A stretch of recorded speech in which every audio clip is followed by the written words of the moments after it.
I'm a companion, I'll go anywhere you are. I ride my bike with you on the handlebars. Up the hill we go, go, go, go. Down the road we go, go, go, go. All around we go, go, go, go. I'm alongside of you.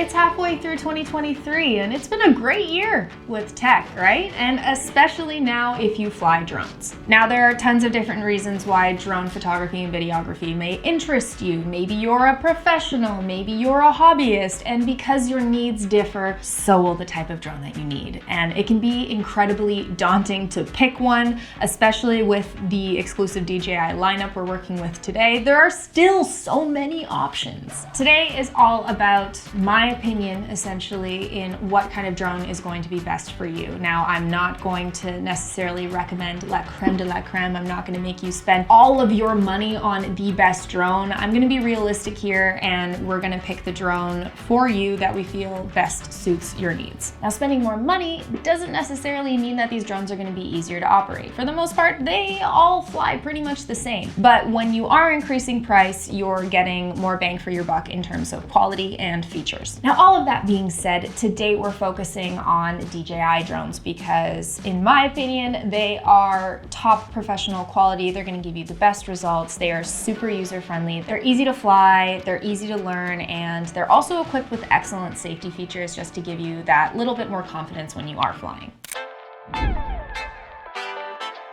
If you know anything about DJI, there are way more than 4 drones available in their lineup. Well, I've picked the 4 that I feel best represent each series, and those are the ones we're going to be comparing today. We have the, there's so many. We have the Mavic. We have the Mini 3 Pro. We have the new Air 3, we have the Mavic 3 Classic, and we have the Mavic 3 Pro. Anywho, now we're not getting into FPV drones today. If you don't know what an FPV drone is, it's essentially a type of drone that you can control more or less like a helicopter. You can fly in like any direction possible. They're super cool. DJI does offer one. It's called the Avata. If you guys want to see a little review on that or maybe a test flight, just let me know and I would love to fly that. But if you're just getting into drones, I would recommend flying one of these first and just kind of inch your way into those. There are simulators you can get online, but I've done it. I'm not good at it. It's hard, okay?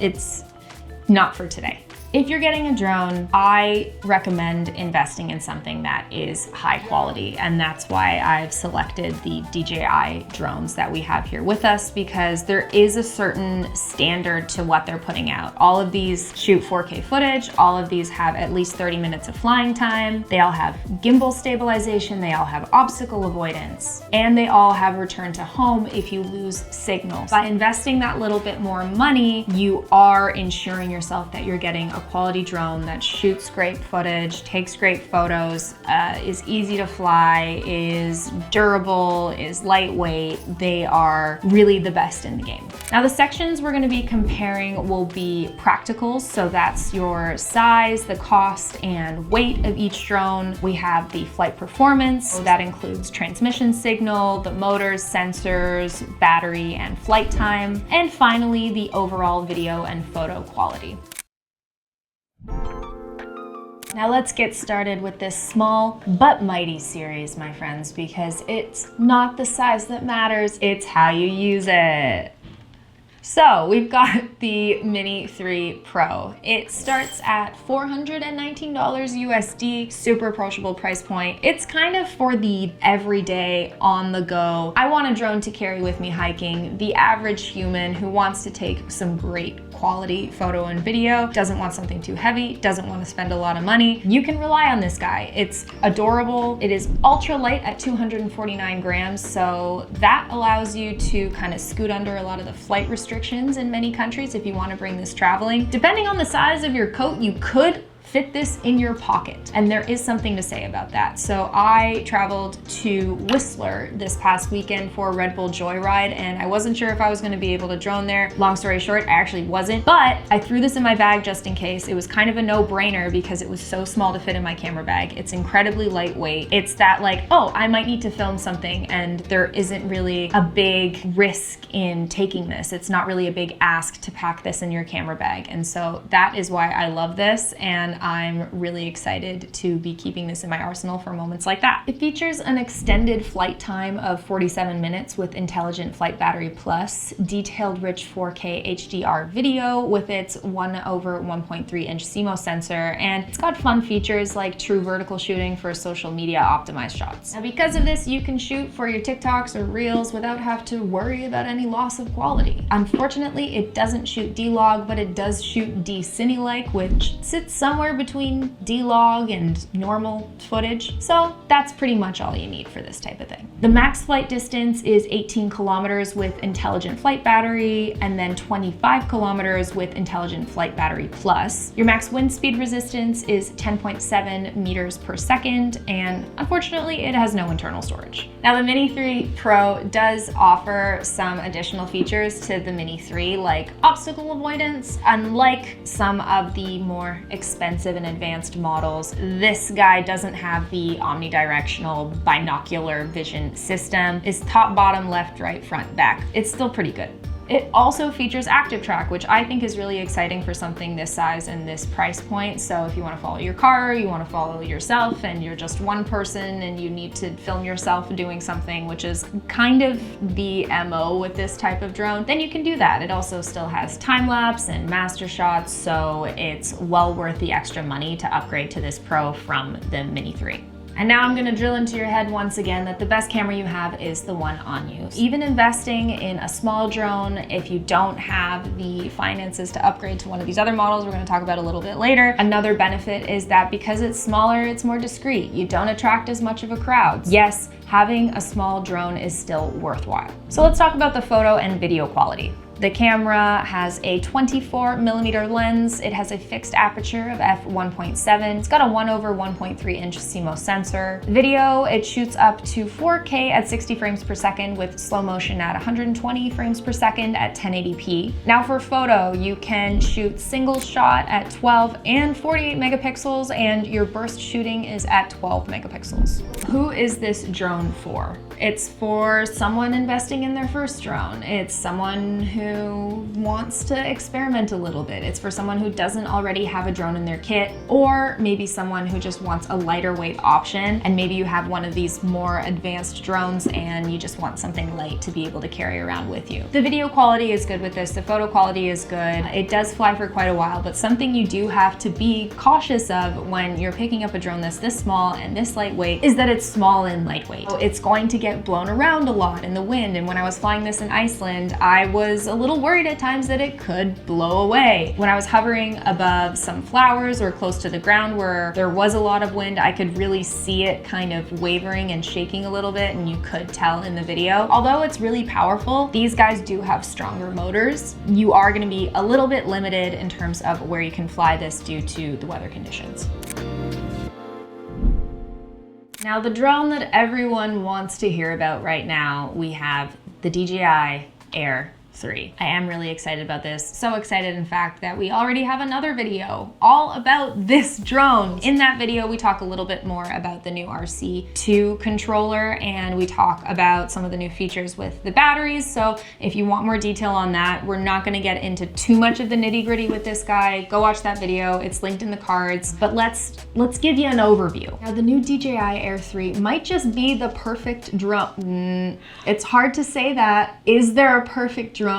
It might be. It's close, okay? Might be the new perfect drone for the photographer, videographer, especially one who travels. And if you've got a little bit more money to dish out. If you remember, the Air 2S was incredibly popular because it just shadowed the Mavic Pro 2 in quality, and you know, it was a little bit cheaper. So as you can tell, the Air 3 looks pretty similar to the other drones in the Mavic series, but it is smaller, it is a little bit lighter at 720 grams, and it is a little bit more inexpensive than the classic. This guy costs $1,029 USD, or starting at rather, and it is equipped with an extremely lightweight and compact dual camera system.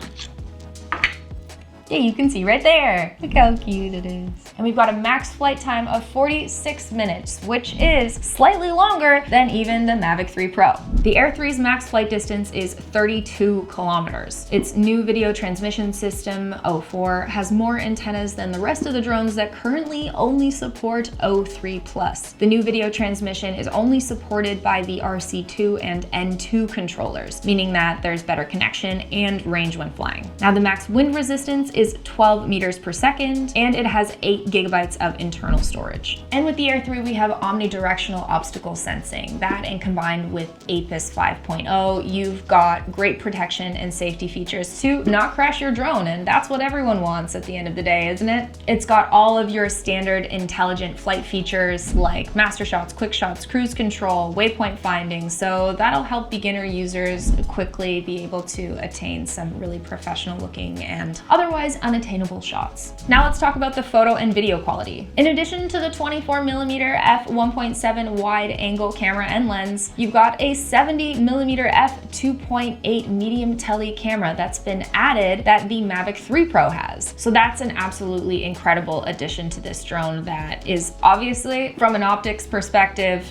no pun intended, something that is really attractive about this drone, that you have multiple lenses for once on an Air series. That allows you to get a completely different variety of shots to build your sequence. So rather than having to fly all the way over to your subject, you can now just click on your 70mm lens here and you can get a tighter, more compressed shot. And that's what we were super excited about. I mean, with the previous Mavic 3 and the Mavic 3 Pro. Both the 24mm and 70mm lenses have fixed apertures. So the 24mm fixed at f1.7, the 70mm fixed at f2.8, and both of these cameras also support 10-bit D-Log-M and HLG. Both also have a 1/1.3-inch CMOS sensor. You do still get your vertical shooting with the Air 3, similar to the Mini 3 Pro, but unlike the Mini 3 Pro, the camera doesn't actually rotate. You're just getting a cropped-in image, but it's still 2.7K, so I'm not really gonna complain about that. Now for video, both cameras shoot 4K up to 100 frames per second with slow motion up to 200 frames per second at 1080p. Now for photo, both the wide angle camera and the tele camera shoot single shot at 12 megapixels and the iconic 48 megapixels, and your burst shooting is only at 12 megapixels. Overall, I would buy this. It's professional quality. The price is pretty approachable for a professional drone. The size is fantastic. Overall, I'm really impressed and kind of stunned that this is a part of the Air series, to be honest. The motors are extremely powerful. The flight time is really impressive. This handled really well when we were in Iceland, but the only hesitation I have really comes down to the sensor size. Now here's a side-by-side look at the Mini 3 Pro footage and the Air 3 footage, so you guys can take a look at the quality difference.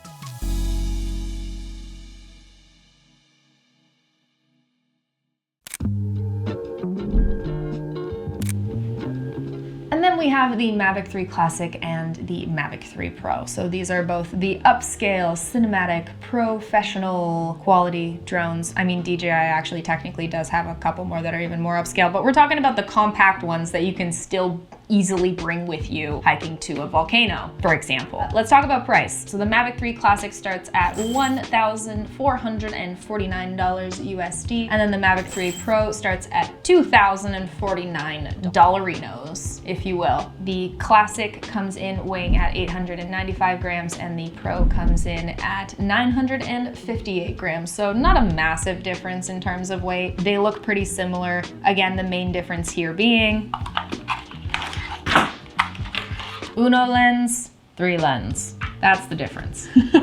The 63 gram difference between these two, although Doesn't seem like a lot, but it does allow the Classic to fly with the new A1 open category, so that's just gonna scoot under some of the flight restrictions in other countries, making this a little less of a big deal to have to fly around. As I mentioned, the biggest difference other than the weight is the cameras. They both share the 24mm Hasselblad camera. The Pro then has a medium tele that's 70mm and then a full tele that's 166mm.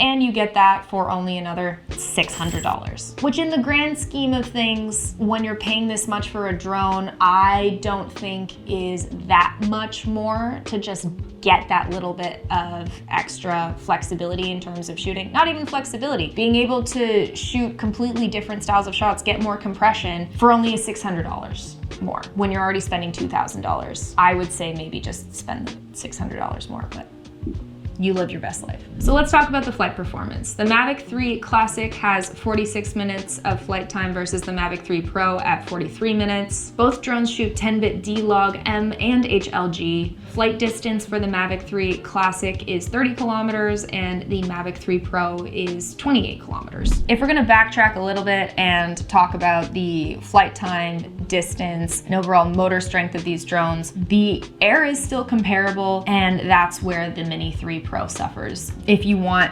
something that's more reliable, has more safety features so that you don't crash your drone, you're not that worried about it blowing away, you want a strong transmission signal, you want all of those things, then you're gonna look from the Air up. Now, both of these drones have a max wind speed resistance of 12 meters per second, which is the exact same as the Air 3, and both of these have 8 gigabytes of internal storage, which again is the same as the Air 3. When it comes to the intelligent flight modes, they're similar, but technically you're getting more options with the Pro because it has more lenses, and in the same way that you're getting more options with the Air because it has more lenses. So that's just something to keep in mind. And if you're not following what that means, for example, you can still get active track on 3x zoom on the Air and the Pro, whereas you're only going to get it on 24mm with the Classic. So when it comes to photo and video quality, both the Classic and the Pro have a 24mm Hasselblad camera featuring an adjustable aperture of f2.8 all the way to f11. It's got a micro 4/3 CMOS sensor and 20 megapixels. Now, only on the Pro do you get that medium tele camera. It's 70mm with a fixed aperture of f2.8, and you've got a different sensor. You've got a 1/1.3 inch CMOS sensor at 48 megapixels. And finally, you've got the full tele camera and lens. It's 166mm, again with the fixed aperture of f3.4, and you've got a 1/2 inch CMOS sensor at 12 megapixels. Now for video, on the shared 24mm Hasselblad camera, it shoots 5.1K up to 50 frames per second, 4K up to 120 frames per second, and 1080p up to 200 frames per second. On the medium tele camera, which of course again you only get with the Pro, you get 4K up to 60 frames per second, and by the way, on the Air 3 you get up to 100 frames per second. Now the tele camera on the Pro, 4K up to 60 frames per second. And all three cameras shoot Apple ProRes 422 and H.264, H.265. Something to keep in mind with all of these. The Air and the Mini, they have fixed apertures completely all of the time. The Classic and the Pro, you do have an adjustable aperture when you're on that wide angle 24mm Hasselblad camera, but it does fix when you go into the medium tele and the tele on the Pro. So that does offer you a little bit of flexibility in terms of setting your exposure with these higher end Mavic models. However, that's something you're gonna have to keep in mind with the Air, is you are gonna be relying on ND filters, and same thing with the Mini. You're gonna be relying on ND filters as well. And if you don't know what an ND filter is, they are essentially sunglasses for your camera. Here's a couple. There's something else you'd have to purchase, so keep that in mind. And the ones that DJI offers, they are not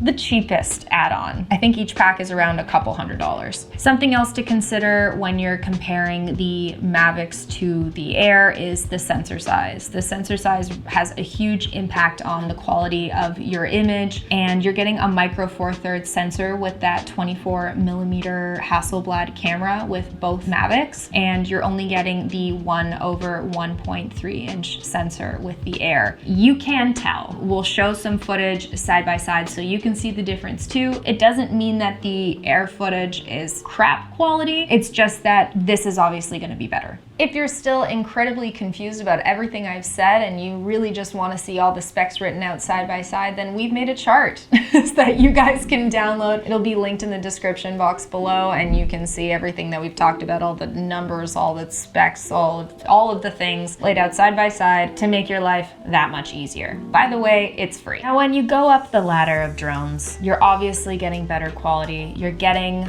more features. You're getting more safety features. You're getting higher quality, you're getting stronger motors, you're getting more for your money, which makes sense. When we go all the way back to the Mini 3 Pro, this guy he's a beginner drone that does still shoot great photo and video. It's not as powerful in terms of the motors or even in the video quality as the Air. It does have the advantage because of the size. That's really it. It's the size and of course the price. Moving on to the Air, you're getting a whole extra lens, you're getting way more features in terms of photo video quality, you're getting a much stronger drone, a more reliable drone in terms of the video transmission, in terms of flight time. It's got more substance to it, and you have those two lenses, so that's super exciting. In terms of technology, you have the new RC2 controller, and you have the new batteries and the charging system that goes with that. And again, if you want to learn more about those features, please go watch that video that's linked in the cards. It's something to consider when you're in the field and you only have like 20 or 10% left on a couple of other batteries. You can actually turn on this mode that takes all the leftover battery from the other two batteries and puts it into your remaining battery so you can get one more flight out of it, and that's pretty cool. That's essentially the gist of it. If you're wondering what the main difference is between the Air 3 and the Mavic Classic, so was I. And it really comes down to, in my opinion, like there's a lot of little